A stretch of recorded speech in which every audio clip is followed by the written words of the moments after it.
మన చుట్టూ ఉన్న ప్రపంచాన్ని అర్థం చేసుకోవడానికి వ్యూహం, ప్రభావం, అధికారం వీటన్నిటిని గురించి తెలుసుకోవడానికి మనం ఎక్కడికో వెళ్ళక్కర్లేదు. కొన్ని వేల సంవత్సరాల క్రితం చెప్పిన కథల్లోనే అన్నీ ఉన్నాయి. ఈరోజు మనం పంచతంత్రంలోని ఒక అద్భుతమైన కథను చూద్దాం. ఇది కేవలం కథ కాదు, నాయకత్వం ఇంకా మనస్తత్వ శాస్త్రంలో ఒక పాఠమన్మాట. సరే, కథలోకి వెళ్దాం. ఒక వడ్రంగి ఉన్నాడు. అతను ఒక చెక్కదుంగను సగానికి చీల్చి మధ్యలో ఒక చీలిక పెట్టి వదిలేశాడు. అక్కడికి ఒక కోతుల గుంపు వచ్చింది. అయితే ఇది కేవలం జంతువుల కథ అనుకుంటే పొరపాటే. మనం చేసే ప్రతి చర్యకు ఒక పర్యవసానముంటుందని చెప్పే ఒక హెచ్చరిక ఇది. ఆ గుంపులో ఒక ఆకాతాయి కోతుంది. దానికి ఊరికే ఉండబుద్ధి కాలేదు. ఆ దుంగలో పెట్టిన చీలికతో ఆడటం మొదలుపెట్టింది. దాని పర్యవసానం ఏంటో కూడా ఆలోచించకుండా దాని పీకేసింది. అంతే, క్షణాల్లో ఆ దుంగ మూసుకుపోయింది. పాపం, ఆ కోతి అక్కడికక్కడే చనిపోయింది. చూడండి, తెలియని విషయాల్లో తలదూరిస్తే ఎంత ప్రమాదమో చెప్పడానికి ఇంతకన్నా బలమైన ఉదాహరణ ఉంటుందా? ఇప్పుడు కథలో అసలైన మలుపు వస్తుంది. ఈ సంఘటన మొత్తాన్ని ఇద్దరు నక్కలు దూరం నుండి గమనిస్తున్నాయి. అదే టైంలో వాళ్ల రాజు, పింగళకుడు అనే సింహం ఏదో తెలియని భయంతో వణికిపోతున్నాడు. ఇప్పుడు ఆ నక్కల ముందు ఒక పెద్ద ప్రశ్న ఉంది.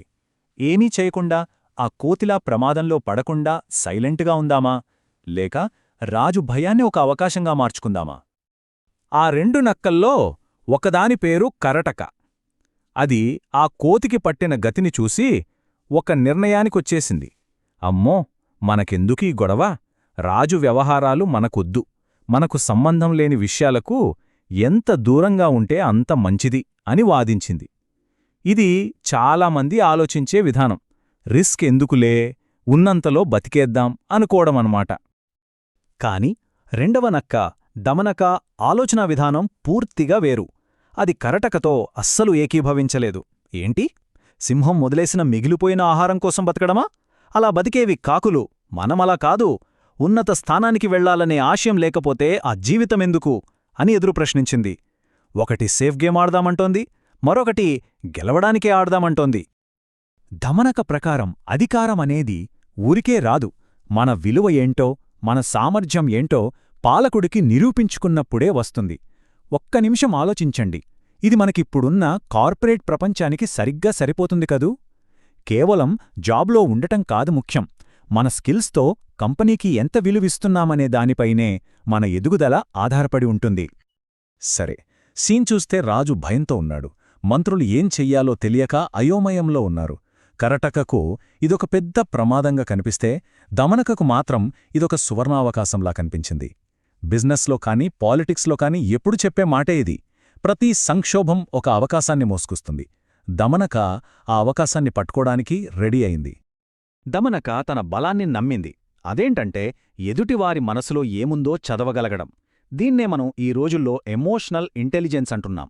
రాజు భయాన్ని అర్థం చేసుకుని దానికొక సొల్యూషన్ చూపిస్తే తను మళ్లీ తన పాత గౌరవాన్ని సంపాదించుకోవచ్చని దానికి గట్టి నమ్మకం. అయితే దమనక కేవలం ఆశతో గుడ్డిగా ముందుకు వెళ్లట్లేదు. తన దగ్గర ఒక క్లియర్ స్ట్రాటజిక్ ప్లాన్ ఉంది. ఈ 6 దౌత్య పద్ధతులు చూడండి. ఇవి నేటికీ అంతర్జాతీయ సంబంధాలలో, పెద్ద పెద్ద వ్యాపార ఒప్పందాలలో వాడే టైమ్లెస్ స్ట్రాటజీస్. పరిస్థితిని బట్టి వీటిలో ఏది వాడాలో దానికి బాగా తెలుసు. అయితే రాజు దగ్గరికి వెళ్లడం, మాట్లాడటం అంత ఈజీ కాదు కదా. కరటక ఇదే డౌట్ అడిగింది. కాని దమనక దగ్గర దీనికి కూడా సమాధానముంది. దానికి ఆస్థాన రాజకీయాలు ఇంకా మనుషుల సైకాలజీపై అపారమైన అవగాహనుంది. మొదటి రూల్ చాలా ముఖ్యమైనది, టైమింగ్. మనం చెప్పే విషయం ఎంత గొప్పదైనా సరే సరైన టైంలో చెప్పకపోతే ఎవ్వరూ వినరు, పైగా అవమానం కూడా జరగొచ్చు. ఇది ఒక బోర్డ్ మీటింగ్లో మనం ఐడియాను ఎప్పుడు ప్రెజెంట్ చేయాలో తెలుసుకోవడం లాంటిది. రీడింగ్ ద రూమ్ అనేది చాలా కీలకమైన నైపుణ్యం. ఇక రెండో రూల్, ఎదుటివారి సైకాలజీని అర్థం చేసుకోవడం. వాళ్ళు కోపంగా లేదా టెన్షన్లో ఉన్నప్పుడు వాళ్లను వాదించడం కంటే వాళ్లను శాంతపరిచి వాళ్ల నమ్మకాన్ని గెలుచుకోవాలి.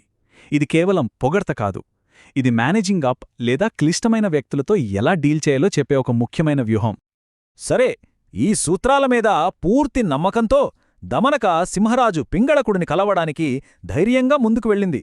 ఇప్పుడు థియరీ అయిపోయింది, ప్రాక్టికల్స్ మొదలు. తన ప్రణాళికను ఆచరణలో పెట్టే టైం వచ్చింది.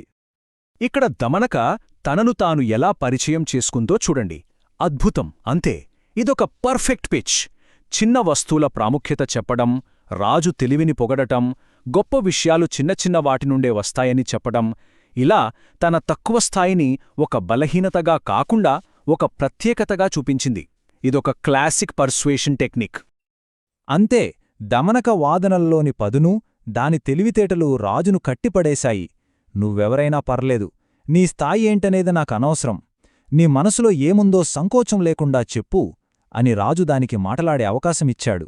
దమనక తన మొదటి అంకంలో గెలిచింది, నమ్మకాన్ని సంపాదించుకుంది.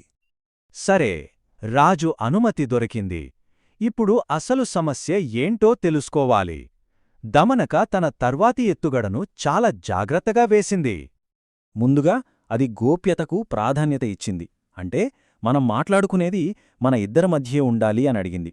ఎందుకంటే ఒక నాయకుడు తన బలహీనతలను బయటపెట్టాలంటే అక్కడ సురక్షితమైన వాతావరణం ఉండాలి. ఒక మంచి సలహాదారుడికి ఉండాల్సిన మొదటి లక్షణం ఇదే. అందరూ వెళ్ళిపోయాక దమనక నేరుగా విషయానికి వచ్చింది. ఏమైంది మహారాజా అని అడగలేదు.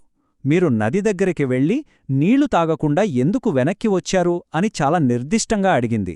దీనివల్ల తను రాజును గమనిస్తున్నానని, ఆయన క్షేమం గురించి ఆలోచిస్తున్నానని చెప్పకనే చెప్పింది. దమనక చూపిన తెలివి, ధైర్యం, అన్నింటికన్నా ముఖ్యంగా గోప్యతకు ఇచ్చిన గౌరవం చూసి రాజు పింగళకుడు తన మనసులోని మాటను బయటపెట్టాలని నిర్ణయించుకున్నాడు. తన భయానికి అసలు కారణం ఏంటో చెప్పడానికి సిద్ధపడ్డాడు. ఇంతకీ అడవికి రాజైన మహాసింహాన్నే అంతలా భయపెట్టింది ఏంటి? ఏమైనా పెద్ద సైన్యమా, లేక మరో సింహమా? కాదు, కేవలం ఒక భయంకరమైన, అపరిచితమైన శబ్దం అంతే. చూశారా, తెలియని విషయం మనల్ని ఎంత ప్రమాదకరమైన నిర్ణయాల వైపు నడిపిస్తుందో. కేవలం ఒక శబ్దాన్ని విని దాని వెనుక ఉన్న జంతువు తనకంటే బలమైనదని రాజు ఊహించేసుకున్నాడు. ఆ ఒక్క ఊహతో తన రాజ్యాన్ని వదిలేసి పారిపోవాలని డిసైడ్ అయిపోయాడు. ఇది మార్కెట్లోకి కొత్త టెక్నాలజీ వచ్చినప్పుడు పాత కంపెనీలు భయపడటం లాంటిది. ఇక్కడే దమనక ఒక సలహాదారుడి నుండి ఒక కోచ్లా మారిపోయింది. అది వెంటనే రాజు భయాన్ని ఛాలెంజ్ చేసింది, సమస్యను రీఫ్రేమ్ చేసింది. మహారాజా, సమస్య భయంకరమైన జంతువు కాదు, సమస్య కేవలం ఒక శబ్దం. చూశారా, సమస్యను సరిగ్గా నిర్వచించడమే పరిష్కారంలో మొదటి అడుగు. దమనక నేరుగా సలహా ఇవ్వట్లేదు, గమనించారా? మళ్ళీ ఇంకో కథ చెప్తోంది. ఇదొక పవర్ఫుల్ కమ్యూనికేషన్ టెక్నిక్. భయాన్ని ఎదుర్కొంటే ప్రమాదమే కాదు, ఒక్కోసారి బహుమతి కూడా దొరకవచ్చని పరోక్షంగా సూచిస్తోంది. భయాన్ని ఎదుర్కోవడానికి ధైర్యాన్ని ఇస్తోంది. ఈ పురాతన కథ మనల్ని ఒక ఆధునిక ప్రశ్న దగ్గర వదిలేస్తుంది. మన జీవితంలో కాని, మన పనిలో కాని ఇలాంటి తెలియని సవాళ్లు ఎదురైనప్పుడు మనం పింగళకుడిలా భయపడి పారిపోతామా, లేక దమనకలా ధైర్యంగా దాన్ని పరిశోధించి ఆ సంక్షోభాన్ని ఒక అవకాశంగా మార్చుకుంటామా? ఈ ఎంపిక మనందరి చేతుల్లోనే ఉంది.